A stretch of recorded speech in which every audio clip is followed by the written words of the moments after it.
Government ہمیشہ یہ بات کرتی ہے کہ ہم لوگوں نے آپ کو ہمیشہ برابر سمجھا ہے، تو جب ایک مرد اور عورت کو جو ہے وہ اپنی ایف آئی آر لانچ کروانے کی آزادی ہے، وہ ایزیلی جا سکتا ہے، تو خواجہ سرا کیوں نہیں جا سکتے؟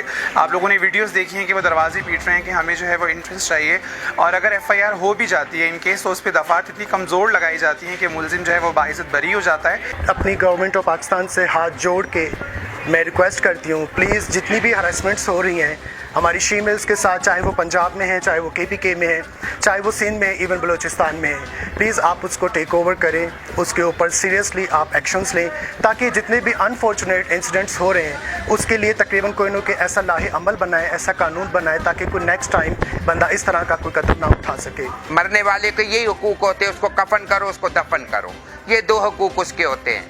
جب ہم زندہ ہوں گے تو ہمیں حقوق دینا، جب ہم مر رہے ہیں تو مرنے والے کے حقوق کیا ہوتے ہیں؟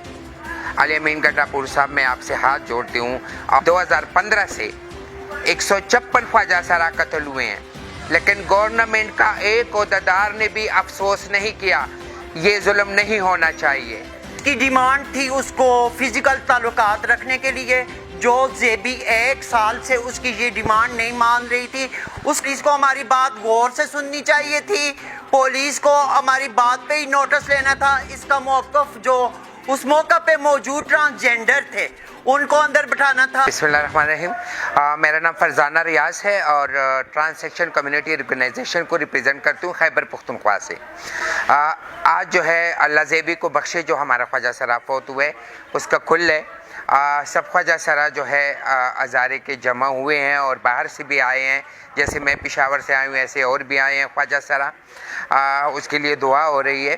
ہمارا جو آئی جی خیبر پختونخوا ہے، ہمارا جو وزیر اعلیٰ علی امین گڈھا پوری صاحب ہیں، اور جو ہمارے حقوق کے لیے جو ادارے بیٹھے ہیں اور کام کر رہے ہیں، ان کے لیے میں یہ میسج دینا چاہتی ہوں کہ پہلے تو وزیر اعلیٰ صاحب میں ہاتھ جوڑتی ہوں آپ سے، علی امین گڈھا پور صاحب میں آپ سے ہاتھ جوڑتی ہوں، اور جو مطلب 2015 سے 156 خواجہ سرا قتل ہوئے ہیں، لیکن گورنمنٹ کا ایک عہدیدار نے بھی افسوس نہیں کیا، آ کے 1 منٹ بھی نہیں دیا، اور انہوں نے یہ نہیں کہا کہ یہ ظلم بند کرو۔ یہ ظلم نہیں ہونا چاہیے۔ ہمارے حقوق کے لیے تو باتیں کر رہے ہو، جب ہم زندہ ہوں گے تو ہمیں حقوق دینا۔ جب خیبر پختونخوا میں ان کے قبلے درست کروائیں کہ ہمارے خواجہ سراؤں کے ساتھ جو تشدد ہو رہے، 3000 تو خالی کیسز پڑے ہیں خواجہ سراؤں پہ کے پی میں، جو تشدد ہوئے ہیں، جو نازیب ویڈیو بنے ہیں، جو ان کو ذلہ بدر کی ہیں، جو ان سے بتی لیے گئے ہیں، جو ادارے ہمارے حقوق کے لیے کام کر رہے ہیں، میں ان سے بھی اپیل کرتی ہوں کہ آج ہمارے ساتھ ایک ہو جائیں، کہ آئندہ ہمارا کوئی دوسرا خواجہ سرا زیبی کی طرح قتل نہ ہو جائے، علیشہ کی طرح قتل نہ ہو جائے، منی کی طرح قتل نہ ہو جائے، اور ہمارے جتنے بھی خواجہ سرا، جیسے وفا قتل ہو گئی ہے، ایسے ذبح کیا جا رہا ہے جیسے ہم انسان ہی نہیں ہیں۔ لیکن میں یہ سوچتی ہوں کہ گورنمنٹ خیبر پختونخوا ہمارے خواجہ سراؤں کو سیریس کیوں نہیں لے رہے؟ جب تک گورنمنٹ ہمیں سیریس نہیں لیتا، جب تک پولیس ڈپارٹمنٹ ہمیں سیریس نہیں لیتا، ہمیں کوئی ادارہ کوئی سیریس نہیں لے گا۔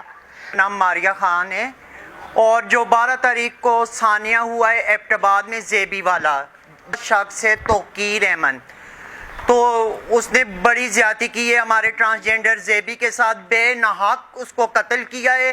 اس کی ڈیمانڈ تھی اس کو فزیکل تعلقات رکھنے کے لیے، جو زیبی 1 سال سے اس کی یہ ڈیمانڈ نہیں مان رہی تھی۔ نکلا ہے کہ آج زیبی ہم میں نہیں ہے، آپ میں نہیں ہے۔ جب ہم پولیس کے آگے رپورٹ کروانے گئے میرپور تھانہ میں، تو پولیس نے ہمارے لیے گیٹ بند کر دیے تھے تھانے کے، اپنے پاس بٹھا کے اس کا موقف لیا اس نے۔ یہ بات ہمیں ناگوار گزری ہے، اور پولیس کو ہماری بات غور سے سننی چاہیے تھی، پولیس کو ہماری بات پہ ہی نوٹس لینا تھا۔ اس کا موقف جو اس موقع پہ موجود ٹرانسجینڈر تھے ان کو اندر بٹھانا تھا، نہ ایک لڑکی سے پوچھا۔ وہاں پہ ہمارے ٹرانسجینڈر اس فنکشن میں موجود تھے جس میں توقیر نے بہت برا کام کیا ہے، انہوں نے ہمارے لیے تھانے کے گیٹ بند کر دیے تھے۔ پولیس ہمیں انصاف نہیں دیتی، اس لیے پھر ہماری کمیونٹی نے پروٹیسٹ کی، اور اس کے باوجود ہمارے جو community کے member تھے. My name is Stylish and basically I'm from Karachi, but I live in Jhang from so many years. But I do work as an activist in KPK and Punjab also.